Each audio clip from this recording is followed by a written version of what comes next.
الكريم أما بعد أعوذ بالله من الشيطان الرجيم بسم الله الرحمن الرحيم وأقيموا الصلاة وآتوا الزكاة واركعوا مع الراكعين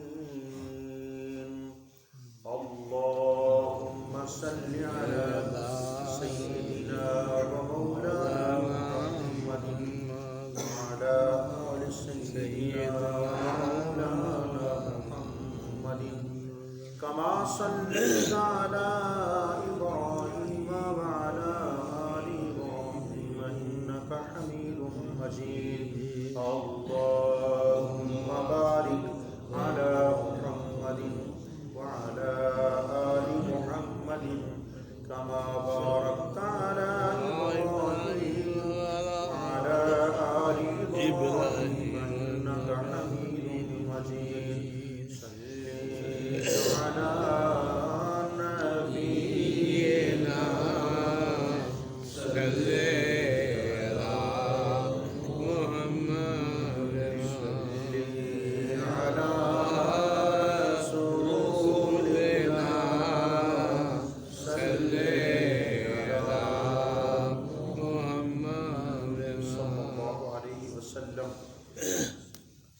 وَأَقِيمُوا الصَّلَاةَ وَآتُوا الزَّكَاةَ اور نماز قائم کرو اور زکوٰۃ ادا کرو وَارْكَعُوا مَعَ الرَّاكِعِينَ اور رکوع کرنے والوں کے ساتھ رکوع کرو۔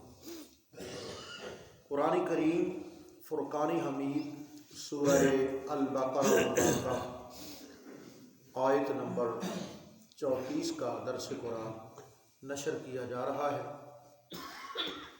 اس آیت کے 3 حصے ہیں، اقیم الصلاۃ، دوسرا وآتوا الزکاۃ اور تیسرا وارکعوا مع الراکعین۔ نماز کا قیام، زکوٰۃ کی ادائیگی اور رکوع کرنے والوں کے ساتھ مل کر رکوع کرنا، یعنی نماز با جماعت ادا کرنا۔ سبحان اللہ۔ پہلے میں اقیم الصلاۃ کی بات کروں۔ قیام صلاۃ یہ ہے کہ تمام فرائض، نماز فجر کے 2، ظہر کے 4، عصر کے 4، مغرب کے 3 اور نماز عشاء کے 4، پنجگانہ نماز کے فرائض کو، فرض نمازوں کو، فرض رکعتوں کو مسجد میں آ کر اہل اسلام کے کندھے کے ساتھ کندھا ملا کر اور پاؤں کے ساتھ پاؤں جوڑ کر با جماعت نماز ادا کرنا، صحیح اوقات پر، صحیح طریقے کے ساتھ، صحیح فرائض، شرائط، آداب کے ساتھ ہمیشہ ادا کرتے رہنے کو نماز قائم کرنا کہتے ہیں۔ میں نے یہ 2 رکعتیں اور 4 اور 4 اور 3 رکعتیں اور 4 رکعتیں کیوں کہا کہ بقیہ جو نماز ہے، اگر آپ یہ سنتیں اور نوافل گھر ادا کریں تو یہ بھی ایک سنت رسول اللہ کہ یہ صلی اللہ علیہ وسلم۔ نماز فجر میں یہ ہوا کرتا تھا کہ سیدنا بلال رضی اللہ تعالیٰ عنہ دیکھتے رہتے تھے کہ جو ہی سرکار دو عالم صلی اللہ علیہ وسلم کا چہرہ پاک نظر آتا تھا، آقا علیہ السلام کا شانہ رسالت سے، اپنے گھر مبارک سے جب باہر تشریف لاتے، حضرت بلال سرکار کو دیکھتے ہی نماز فجر کی اقامت شروع کر دیتے۔ اللہ اکبر اللہ اکبر اللہ۔ کیا مطلب کہ سرکار دو عالم صلی اللہ علیہ وسلم نماز فجر کی 2 سنتیں گھر ادا کرتے تھے۔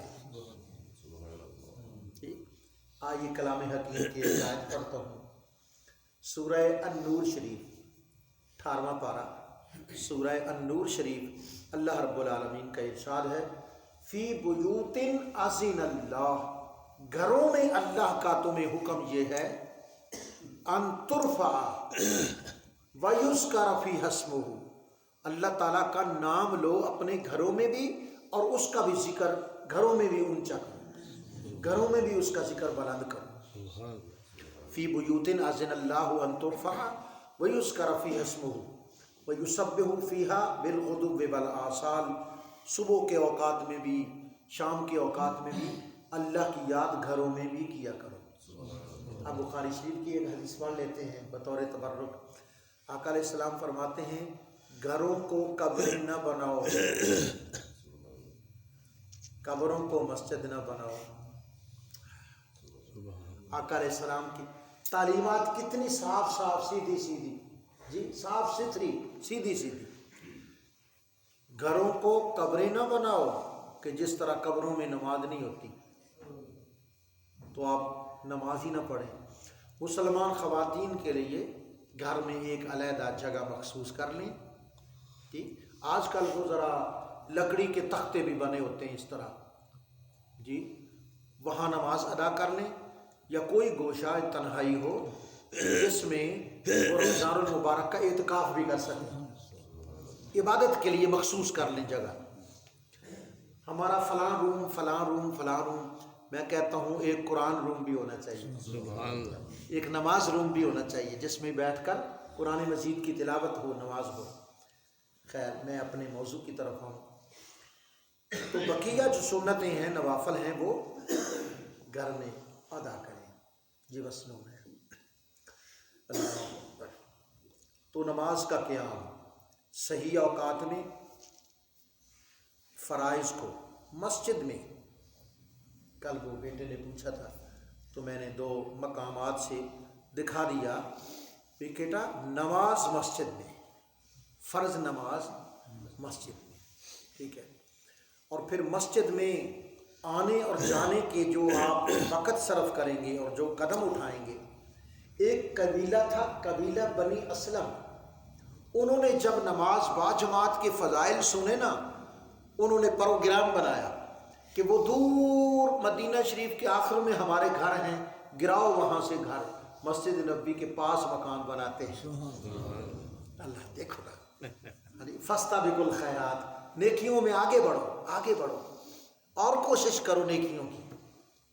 تو جب آقا علیہ السلام کو پتہ چلا نا کہ یہ باجماعت نماز کی فضیلت حاصل کرنے کے لیے کہ یار ہر نماز باجماعت پڑھیں تو کمال نہیں ہو جائے گا، کتنی نیکی ملے گی کہ ہماری ہر نماز 27 نمازیں بن جایا کریں۔ کون سا ایسا بینک ہے، فلاں بینک فلاں بینک فلاں بینک، خدا کا رحمانی اور رحیمی بینک ہے، خدائی بینک، رحمت کا بینک ایسا ہے کہ ایک نماز داخل کرو تو 27 نمازیں فوراً، ایسا کوئی بینک۔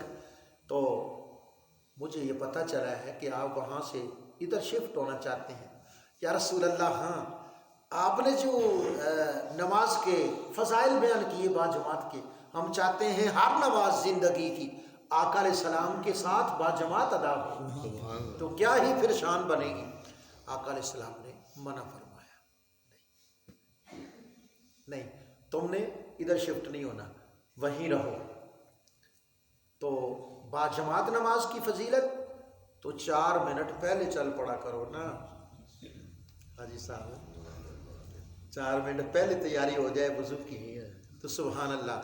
تو عرض کیا آقا علیہ السلام نے ارشاد فرمایا کہ دیارکم تکتب آثارکم، تم نماز باجماعت کی فضیلت حاصل کرنے کے لیے مسجد نبی کے پڑوسی بننا چاہتے ہو، جو ایک معقول بات ہے، تمہارے جذبے کی بات ہے، نیکی میں بڑھنے کی بات ہے، لیکن پتہ ہے تم دور سے چل کے آتے ہو، تمہارے ہر قدم پر نیکیاں ہوتی ہیں۔ دیارکم تکتب آثارکم، حضور نے یہ 3 دفعہ لفظ فرمایا جی، دیارکم تکتب آثارکم، دیارکم تکتب آثارکم، دیارکم تکتب، یعنی تم جتنے قدم چل کے آتے ہو مسجد کی طرف باجماعت نماز کی نیت سے، تو ہر قدم پہ تمہیں نیکیاں ہیں، آتے بھی اور جاتے بھی۔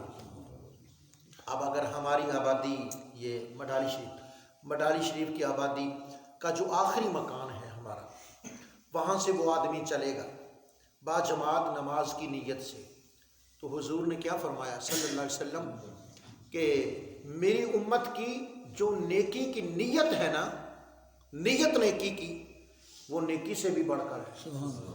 نیکی ادا ہوگی جب ہوگی، جیسے ہوگی نیت المومن خیر من عملہا، کہ مومن کی نیت، جب آپ نماز باجماعت کی ادائیگی کے لیے وہاں سے چل پڑے، گھر سے وضو کر کے، ہاتھ میں تسبیح ہے یا دل میں تسبیح آپ کرتے آ رہے ہیں، درود شریف پڑھتے آ رہے ہیں، آپ کے حق میں نماز باجماعت کا ثواب لکھ دیا جا چکا ہے، لکھا گیا، آپ نے نیت کر لی۔ اللہ اکبر۔ اب آگے بالعمل آپ مسجد میں آ گئے، 2 رکعتیں نکل چکی تھیں، تو 2 رکعتوں کا نکل جانا یہ تمہیں بتا رہا ہے کہ جناب لیٹ ہو گئے ہیں جی، آئندہ 5 منٹ پہلے چلا کرو جی۔ تو آقا علیہ السلام نے فرمایا تمہاری نیت سے تمہیں ثواب مل گیا ہے، لیکن جتنی رکعتیں مل جائیں وہ ادا کر لو، جو نہیں ادا کر سکے وہ امام کے سلام کے بعد کھڑے ہو کے پوری کر لو۔ سبحان اللہ، یہ نماز کا قیام ہے۔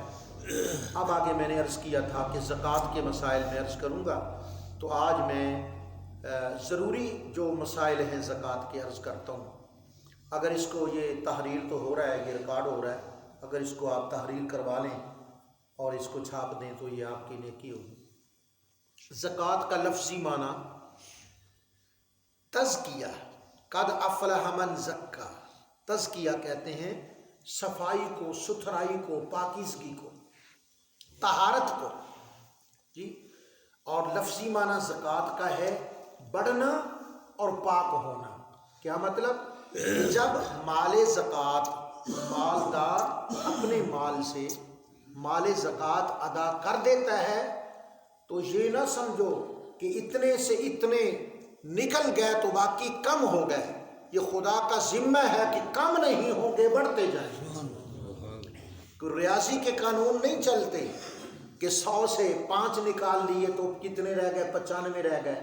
5 نکال کے دیکھو صحیح، 2.5% اعلیٰ کر کے دیکھو، یہ ریاضی کے قانون نہیں ہے، یہ خدا کے قانون ہے کہ تم نکالتے جاؤ گے، خدا بڑھاتا جائے گا۔ نہیں نوری صاحب ایسے نہیں، اس پر بھی قرآن پاک کی کوئی آیت پڑھو۔ آپ کی جو عادت ہے کہ آپ ہر بات پہ قرآن پاک کی آیت پڑھتے ہیں، تو آئیے میں 22ویں پارے کی آیت کریمہ پیش کرتا ہوں۔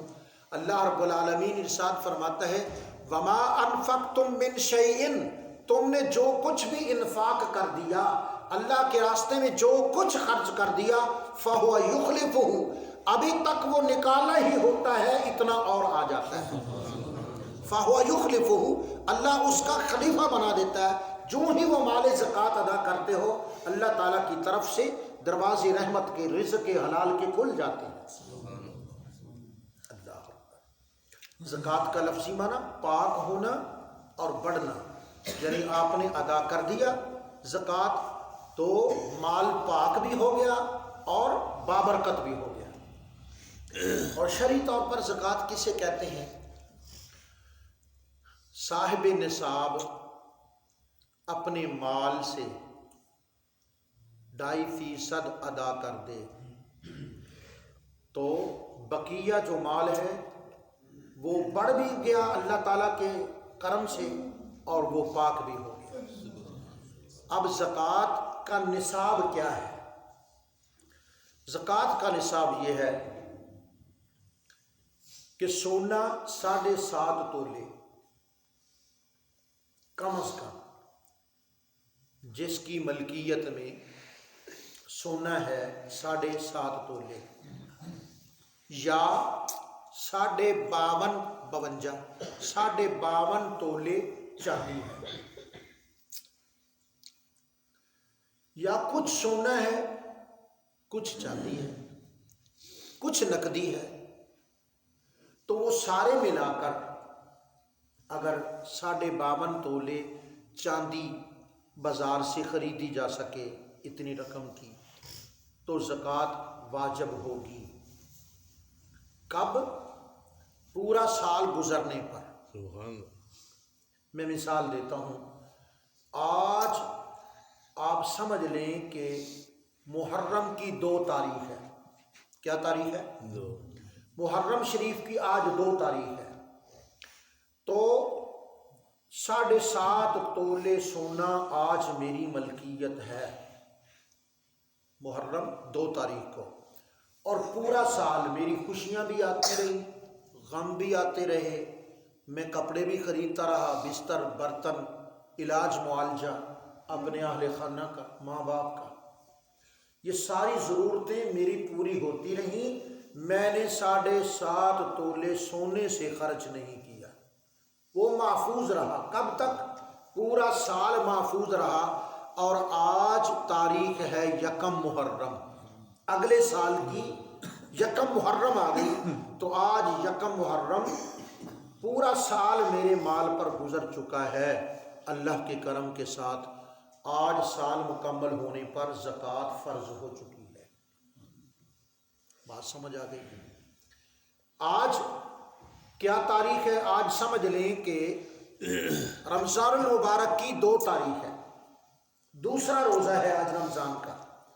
میرے پاس 52.5 تولے چاندی ہے، اور میں نے پورے سال کی جتنی ضروریات تھیں وہ میں نے پوری کی ہیں. لیکن اس 52.5 تولے چاندی کو میں نے محفوظ رکھا، اس کو کم نہیں کیا، اس کو بیچا نہیں، ضروریات میں نے اس کو صرف نہیں کیا. سبحان اللہ. تو پورا سال گزر گیا. اور آج تاریخ سمجھو ہے 1 رمضان، 1 رمضان. تو پورا سال گزرنے کے بعد آج 1 رمضان کو مجھ پر زکوٰۃ ادا کرنا فرض ہے. لو اب سمجھیں، آج 2 رمضان ہے. قربانی کے موقع پر میں نے چاہا کہ یہ مکان کی چھت صحیح نہیں ہے، یہ تو گر رہے ہیں، بالے گر رہے ہیں، یہ بسیدہ ہو گئی ہے، اس کو بدل نہ دیں. تو آپ نے اپنے اس سونے سے یا چاندی سے کچھ بیچ دیا اور اپنی چھت مکمل کر لی. آج ہے قربانی کا دن، آج ہے قربانی کا دن. اب دیکھیں 7 تولے 7.5 تولے سونا تھا، اب رہ گیا ہے میرے پاس 4 تولے سونا. میں نے اپنی ضرورت پہ خرچ کر لیا. بچہ مریض ہو گیا، کوئی حادثہ ہو گیا، کوئی خوشی آ گئی، کوئی کپڑے خرید لیے، گھر کا کچھ اثاثہ خرید لیا، یعنی وہ 7.5 تولہ سونا میرے پاس محفوظ نہیں رہا، میں نے صرف کر لیا، اپنی ضرورتوں میں خرچ کر لیا. آج میرے پاس ہے کتنا؟ 4 تولے سونا. تو اب پورا سال گزر گیا، 1 رمضان کو زکوٰۃ ادا ہوگی یا نہیں؟ زکوٰۃ ادا نہیں ہوگی، کیونکہ وہ نصاب مکمل نہیں رہا. اب وہ نصاب کب مکمل ہوا؟ میں نے اپنے سارے ذرائع جو حلال تھے، وہ جائز تھے، وہ سارے میں نے استعمال کیے. اور آج ہے عید الفطر کا دن، آج عید الفطر کا دن ہے. آج میرے پاس پھر نصاب مکمل ہو گیا ہے، 7.5 تولے سونا میرے پاس محفوظ ہے. اور پورا سال گزر گیا ہے، دوسرے سال کی عید الفطر کا دن آ گیا، تو میں نے اس میں سے کچھ خرچ نہیں کیا، وہ میرے پاس محفوظ ہے. تو میں صاحب نصاب ہوں، آج زکوٰۃ مجھ پر فرض ہوگی. میں نے یہ مثال اس لیے دی ہے کہ پورا سال گزرنا یہ ضروری ہے. اگر سال کے اندر 15 دن بھی پہلے خرچ کیا گیا تو زکوٰۃ فرض نہیں ہوگی، لیکن قربانی واجب ہوگی. زکوٰۃ کی ادائیگی کے لیے سال گزرنا ضروری ہے، لیکن قربانی کے واجب ہونے کے لیے سال ضروری نہیں ہے. اگر کوئی شخص، قربانی کے 3 دن ہوتے ہیں، پہلے دن اگر کوئی صاحب نصاب بن گیا تو اس پر قربانی کرنا واجب ہے. سبحان اللہ. دوسرے دن بن گیا تو دوسرے دن واجب ہے. قربانی کے تیسرے دن شام کے وقت اگر وہ صاحب نصاب ہو گیا ٹھیک ہے، تو اس پر قربانی واجب ہے، لیکن اب وقت ہی گزر گیا ہے تو وہ کیا کرے گا؟ عام قیمت کا جانور عموماً جو ہمارے محلے میں لوگ ذبح کرتے ہیں، اتنی رقم خیرات کرنا واجب ہوگی، اتنی رقم خیرات کرنا واجب ہوگی۔ بعض اوقات گھر میں جو میاں صاحب ہیں، خامند شوہر، یہ صاحب نصاب ہوتا ہے اور اس کی بیوی ساتھ زندگی گزارتی ہے، اور کبھی اس کا برعکس بھی ہو سکتا ہے کہ بیوی صاحب نصاب ہو اور مرد اس کی کوئی ملکیت نہ ہو، یوں بھی ہوا کرتا ہے اور ہو سکتا ہے، تو پھر کس پر زکوٰۃ فرض ہوگی؟ بیوی پر۔ اگر دونوں افراد، میاں بھی بیوی بھی، دونوں صاحب نصاب ہیں تو دونوں پر زکوٰۃ فرض ہوگی۔ زکوٰۃ کے فرض کے لیے میں پھر عرض کر دوں، عاقل ہونا۔ جو عاقل نہیں ہے، پاگل ہے، وہ اگر امیر بھی ہو سکتا ہے نا کہ ہے پاگل لیکن امیر ہے، اس پر زکوٰۃ نہیں ہے۔ عاقل ہونا، بالغ ہونا، اگر نابالغ امیر ہے، صاحب نصاب ہے، اس پر زکوٰۃ نہیں ہے۔ عاقل ہونا، بالغ ہونا۔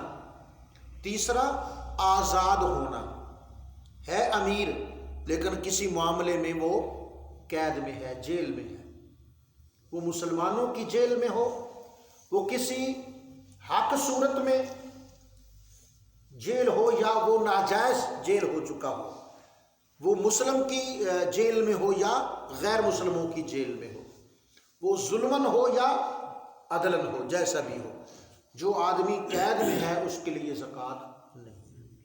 عاقل ہونا، بالغ ہونا، آزاد ہونا، جی یہ تین شرطیں ہیں، اور چوتھی شرط میں نے کہ مال پر سال گزر جائے۔ اب وہ چیزیں جو سال میں کسی حال میں کسی موقع پر استعمال ہوتی ہیں، ان پر زکوٰۃ نہیں ہے۔ گھر کے برتن، چارپائیاں، رہائشی مکان، وہ چھوٹا گھر ہو، بڑا گھر ہو، وہ کوٹھی ہو، وہ بنگلہ ہو، اس پر زکوٰۃ نہیں ہے کہ وہ آپ کے استعمال کی چیزیں ہیں۔ کاریگروں کے آلات، ان پر زکوٰۃ نہیں۔ آپ مل کے مالک ہیں، مل پر زکوٰۃ نہیں ہے۔ میرے پاس الحمدللہ ایک اندازہ ہے، ویسے تو نہیں پتہ، تقریباً 6-7 لاکھ روپے کا میرے پاس کتب خانہ ہے، ان کتابوں پر زکوٰۃ نہیں ہے۔ یعنی استعمال کی چیزیں، استعمال کے برتن سال میں ایک موقع پر اگر استعمال ہو جائیں تو ان کو شامل نہیں کیا جائے گا۔ عید پر، چھوٹی عید، بڑی عید پر، یہ بستر جو ہیں سردی کے، پہننے کے کپڑے، بستر، چارپائیاں، بیڈ وغیرہ، اثاثہ زندگی جو استعمال ہوتا ہے سال میں کسی موقع پر، کسی مقام پر، کسی حیثیت سے وہ استعمال ہوتا ہے، وہ شامل نہیں کیا جائے گا، یعنی استعمال۔ لیکن زیور، یہ استعمال تو ہوتا ہے جی۔ زیور جو سونا اور چاندی کا زیور ہے نا، یہ مالیت ہے، یہ نقد و نقد کیا چیز ہے؟ یہ مالیت ہے۔ یہ آپ بینک میں رکھیں، آپ گھر میں رکھیں، یا عورتیں پہنیں، ان پر زکوٰۃ ہے، ان پر زکوٰۃ واجب ہے جی۔ اس کے علاوہ یہ چند مسائل تھے جو میرے ذہن میں، تو انشاءاللہ میں زکوٰۃ کے تفصیلی مسائل کل بھی عرض کروں گا جو آج نہیں ادا کر سکے۔ تو اللہ رب العالمین ارشاد فرماتا ہے، انما الصدقات، اس آیت توبہ میں، سورۃ توبہ کی یہ آیت ہے، اس میں لفظ صدقات سے عام صدقے مراد نہیں ہیں کہ صدقہ خیرات کر دیا، نہیں، صدقات اس آیت میں لفظ صدقات سے مراد ہے زکوٰۃ۔ انما الصدقات، صدقات کن کن کو ادا کریں گے؟ للفقراء والمساکین والعاملین علیہا والمؤلفۃ قلوبہم وفی الرقاب والغارمین وفی سبیل اللہ وابن سبیل۔ یہ 8 لوگ ہیں جن کا ذکر کیا گیا۔ ہم پھر عرض کرتے ہیں